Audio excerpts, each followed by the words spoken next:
कहानी की शुरुआत में हमें वाइफ लाइक नाम की एक कंपनी को दिखाया जाता है जो एंड्रॉइड वाइफ बनाती थी। और ये एंड्रॉइड वाइफ जो भी खरीदता तो ये एंड्रॉइड वाइफ उसकी पसंद के मुताबिक सारे काम करती, जैसे कि खाना बनाना और उसकी शारीरिक जरूरतों को पूरा करना। इस एंड्रॉइड वाइफ को जिस तरह से प्रोग्राम किया जाता वो ठीक उसी तरह से काम करने लगती। ये एंड्रॉइड वाइफ एकदम रियलिस्टिक लगती थी। अगर कोई उनमें अपनी मरी हुई पत्नी की मेमोरीज डाल दे तो वो ठीक उसकी वाइफ की तरह ही बिहेव करती, जिसकी वजह से हजारों लोग इन एंड्रॉइड वाइफ्स का यूज कर रहे थे। इन एंड्रॉइड्स का बिहेवियर इतना ज्यादा इंसानों जैसा था कि कुछ ऑर्गेनाइजेशंस का मानना था कि इन एंड्रॉइड्स को भी इंसानों जैसा अधिकार मिलना चाहिए। वहीं कुछ ऐसी ऑर्गेनाइजेशंस भी थी जो इन एंड्रॉइड्स को किडनैप करके इनको आजाद कर दिया करती थी। उन्हीं में से एक का नाम स्केयर ऑर्गेनाइजेशन था। इसलिए वाइफ लाइक कंपनी ने कुछ रिकवरी एजेंट्स हायर कर रखे थे जिनका काम उन्हें वापस लाना होता था। विलियम भी ऐसा ही एक एजेंट था जिसने बहुत सारे एंड्रॉइड्स को वापस लाने में कामयाबी हासिल की थी। उसके काम से खुश होकर वाइफ लाइक कंपनी का सीईओ मैरियन उसे कहता है कि उसे उसकी पत्नी की चिंता नहीं करनी चाहिए, क्योंकि कंपनी ने उसके लिए उसकी मरी हुई पत्नी की मेमोरीज के साथ एक नई एंड्रॉइड वाइफ बनाई है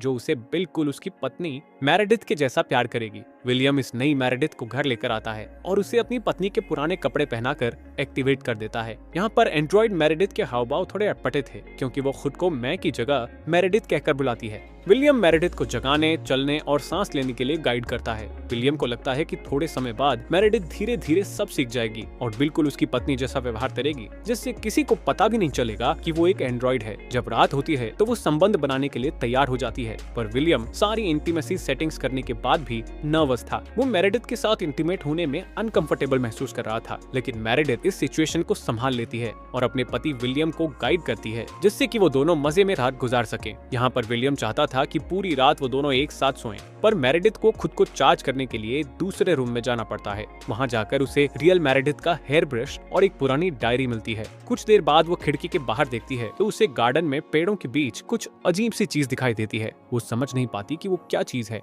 लेकिन वो उस पर ज्यादा ध्यान नहीं देती। अगले दिन सुबह जब वो विलियम के लिए नाश्ता बना रही होती है तो टीवी पर न्यूज चल रही थी जिसमें कुछ लोग प्रोटेस्ट कर रहे थे। ये देखकर मेरेडिथ विलियम से पूछती है कि वो क्या काम करता है। विलियम उसे बताता है कि वो एक एजेंट है जो लोगों की सुरक्षा के लिए काम करता है। इसके बाद विलियम ऑफिस चला जाता है। वहीं घर में मेरेडिथ पुराने कपड़ों और मेकअप के सामान को खुद पर ट्राई करके देखती है। उधर कंपनी में विलियम अपने पार्टनर जैक के साथ हाल ही में हुए एंड्रॉइड्स किडनैपिंग के बारे में बात कर रहा था। यहाँ पर वो देखता है कि स्केयर ऑर्गेनाइजेशंस के लीडर रिंग मास्टर की कोई अपडेट सामने आई है या नहीं। काफी छानबीन के बाद वो उस जगह का पता लगाने में कामयाब हो जाते हैं जहाँ एंड्रॉइड्स को किडनैप करके रखा जा रहा था। यहाँ पर विलियम को टास्क मिलता है कि वो उस जगह पर जाकर उन एंड्रॉइड्स को वापस कंपनी में लेकर आए। जब वो वहाँ पहुँचता है तो देखता है कि एक एंड्रॉइड वहाँ से भाग रही है जिसके गले में शॉक कॉलर लगा हुआ है। विलियम उस एंड्रॉइड को शॉक देकर उसे पकड़ लेता है और उसके गले से शॉक कॉलर को निकालकर उससे पूछता है कि इस घर में और कितने लोग हैं। इसके बाद वो घर के अंदर घुसता है और पहले ही रूम में उसे एक क्रिमिनल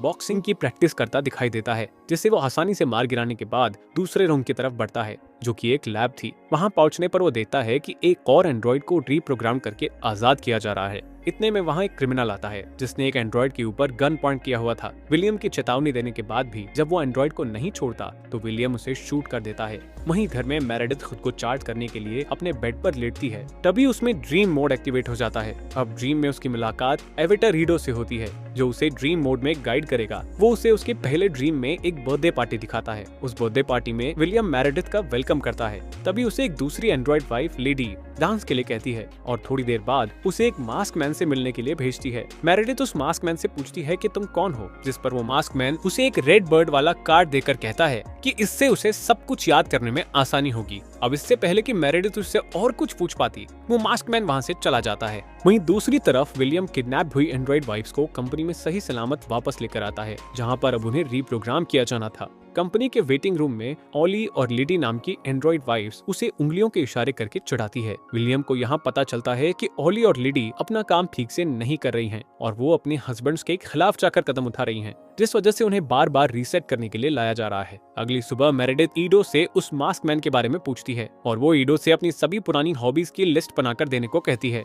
ईडो मेरेडिथ को उसकी हॉबीज की लिस्ट बताता है, लेकिन उस लिस्ट में सिलाई करने की हॉबीज को ना देखते हुए वो हैरान हो जाती है क्योंकि नींद से उठने के बाद से ही उसे सिलाई करने की इच्छा हो रही थी। यहाँ पर ईडो मेरेडिथ की मेमोरी में सिलाई की फाइल इंस्टॉल कर देता है। ड्रीम से बाहर आने के बाद मेरेडिथ एक तकिए पर उस मास्कमैन द्वारा दिए गए कार्ड वाले रेड बर्ड को बनाने लग जाती है। थोड़ी देर बाद वो बाहर साइकिल चलाने जाती है। रास्ते के बीचों बीच लूसी को खड़ा देखकर वो उसे बचाने के चक्कर में झाड़ियों में जाकर गिर जाती है। यहाँ पर लूसी उससे कहती है कि उसके पास टाइम बहुत कम है, इसलिए उसे सब कुछ जल्दी याद करना होगा। इतना कहते हुए लूसी वहाँ से चली जाती है।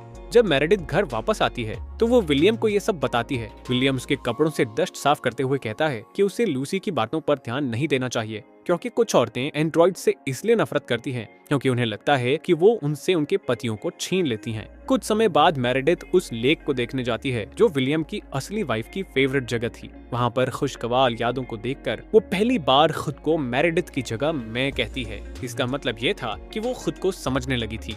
मेरेडिथ अपने हाथों से बनाया हुआ वो तकिया विलियम को दिखाती है। विलियम कहता है कि ये तुमने बहुत अच्छा बनाया है, लेकिन उसके हाव भाव से लग रहा था कि वो झूठ बोल रहा था। विलियम उसे याद दिलाता है कि एक दोपहर जब वो पार्क में मिले थे तो मेरेडिथ बेंच पर बैठी एक किताब पढ़ रही थी। तभी मेरेडिथ अपनी मेमोरी में उस बेंच वाली घटना को देखती है, पर उसकी ओर बढ़ने वाले आदमी का चेहरा उसे दिखाई नहीं देता। थोड़ी देर बाद जब वो चार्जिंग रूम में अकेली होती है तो वहाँ पर वो रियल मेरेडिथ की पुरानी डायरी पढ़ने लगती है। उस डायरी में हर पन्ना अपने प्यार को पाने की खुशियों से भरा पड़ा था, जिसे पढ़कर वो इमोशनल हो जाती है। यहाँ पर मेरेडिथ विलियम की रियल वाइफ मेरेडिथ के बारे में और ज्यादा जानने के लिए चार्जिंग बेड पर लेटकर सेल्फ एक्सप्लोरेशन मोड एक्टिवेट करती है, लेकिन वो ऑन नहीं हो पाता। इसके बाद मेरेडिथ ड्रीम मोड एक्टिवेट करती है। ड्रीम में जाने के बाद ईडो समझ नहीं पाता कि मेरेडिथ की कुछ फाइल्स ब्लॉक क्यों हैं। ईडो मेरेडिथ को उसकी मेमोरीज की फाइल्स दिखाने लगता है, जिसमें से मेरेडिथ एक रैंडम मेमोरी चूज करती है और ईडो उसे उस मेमोरी फाइल में ले जाता है, जहां मेरेडिथ खुद को पार्क के एक बेंच पर बैठा पाती है। लेकिन विलियम की जगह वो उस मास्क मैन को देखती है जो उसे पकड़कर कहता है कि सब कुछ यहीं से शुरू हुआ था। यहाँ पर अचानक मेरेडिथ ड्रीम मोड से बाहर आ जाती है तो वो देखती है कि विलियम उसे पकड़े हुए है और वो उसे कहता है कि उसने कोई बुरा सपना देखा है। मेरेडिथ के बिस्तर में जाने के बाद विलियम चुपके से उस रेड बर्ड वाले तकिए को बाहर डस्टबिन में फेंक आता है। विलियम के सोते ही मेरेडिथ रियल मेरेडिथ की डायरी पढ़ने लगती है और उसकी पुरानी वीडियोस भी देखती है। ऐसी ही एक पुरानी वीडियो में मेरेडिथ खुद को एक टेंट के अंदर अपने लवर के साथ देखती है। अगले दिन विलियम को एक और टास्क मिलता है जिसमें उसे किडनैप्ड एंड्रॉइड को वापस लेकर आना था। विलियम तुरंत उस बिल्डिंग में जाता है और वो किडनैप्ड एंड्रॉइड वहाँ पर सेक्रेटरी का काम कर रही होती है। उस एंड्रॉइड ने इंसानों की जिंदगी जीने के लिए अपना नाम और चेहरा थोड़ा बदल लिया था। विलियम के पूछने पर वो कहती है कि उसे किसी ने नहीं चुराया और वो अपनी मर्जी से कंपनी से भागी थी। विलियम उसकी बात पर यकीन नहीं करता। उसे लगता है कि उस एंड्रॉइड वाइफ को रिप्रोग्राम किया गया है। विलियम उसे अपने साथ चलने के लिए कहता है, लेकिन वो एंड्रॉइड उसे कहती है कि उसके साथ जाने की बजाय वो मरना पसंद करेगी और इतना कहते हुए खिड़की से बाहर कूदकर मर जाती है। वहीं घर पर मेरेडिथ देखती है कि लूसी चुपके से उसके घर में घुसकर बैठी हुई है। लूसी उसे खुद को मैं कहते हुए देखकर थोड़ा हैरान और खुश होती है। लूसी उसे कहती है कि मास्क मैन तुमसे पर्सनली मिलना चाहता है। लूसी मेरेडिथ को ये भी बताती है कि विलियम ने तुमसे स्कैर ऑर्गेनाइजेशंस के बारे में झूठ बोला है। यहाँ पर लूसी जानती थी कि मेरेडिथ उसकी सभी बातें रिकॉर्ड कर रही है, इसलिए वो विलियम के लिए एक मैसेज छोड़ती है। वो विलियम से कहती है कि कैनी तुमसे दोबारा मिलना चाहता है। इतना कहते हुए लूसी वहाँ से चली जाती है। उधर विलियम उस टूटे हुए एंड्रॉइड को कंपनी में वापस लेकर आता है, क्योंकि यही उसका काम था। विलियम ये सोचकर परेशान था कि इस एंड्रॉइड वाइफ ने आखिर सुसाइड क्यों किया। उसी समय टीवी पर एंड्रॉइड बच्चों के ऐड दिखाए जा रहे थे, जिनमें बताया जा रहा था कि ये एंड्रॉइड बच्चे कभी बड़े नहीं होंगे। ये देखकर विलियम का मूड और ज्यादा खराब हो जाता है, इसलिए वो तुरंत कंपनी के सीईओ मैरियन से मिलकर एंड्रॉइड्स के इस बिहेवियर के बारे में बात करता है कि आखिर इस एंड्रॉइड ने सुसाइड क्यों की। जिस पर मैरियन उसे ये कहकर समझाता है कि उसके रिप्रोग्रामिंग की वजह से ऐसा हुआ होगा, ये सिर्फ एक एक्सीडेंट है, इसलिए उसे परेशान होने की जरूरत नहीं है। दूसरी साइड मेरेडिथ घर पर रियल मेरेडिथ की पुरानी डायरी में से उसकी लव स्टोरी पढ़ रही होती है, जिसमें लिखा था कि वो अपने प्यार के साथ भाग जाना चाहती थी,